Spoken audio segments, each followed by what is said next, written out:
అమ్మ లేకపోతే జీవితం ఎంత ఘోరంగా ఉంటుందో, అమ్మ లేకపోతే మనసు ఎంత బాధ అనిపిస్తుందో అమ్మ లేని వాళ్ళని అడగండి బాస్. అమ్మ మా మీదనే నీ అన్ని ఆశలు. మీ అమ్మ నీ కోసం 365 రోజులు కష్టపడుతుంది కదా, ఎందుకు కసురుకుంటున్నారా, ఎందుకు తిట్టుకుంటున్నారు బాస్? నాన్న కొట్టినా అవ్వ తిట్టినా కడుపు నిండా పువ్వ పెట్టి పొట్టలేసుకొని పండుకున్నవే.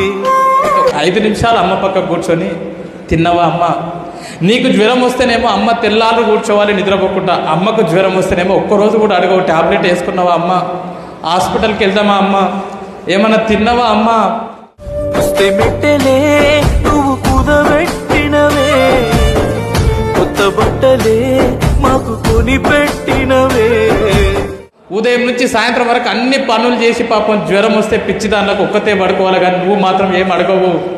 మాతృదేవో భవ, అమ్మని దేవతలాగా నువ్వు చూడకపోయినా పర్లేదు, కానీ అట్లీస్ట్ అమ్మకు రెస్పెక్ట్ ఇవ్వండి, చచ్చేంత వరకు అమ్మని బాగా చూసుకుంటా అని చెప్పి మాకు భరోసా ఇవ్వండి. అమ్మని కన్నులు తుడిచే కొడుకైతనే ఎన్నెన్ని బాధలే తల్లి లచ్చులు, అడుగడుగున నీకు అన్ని సిచ్చులు.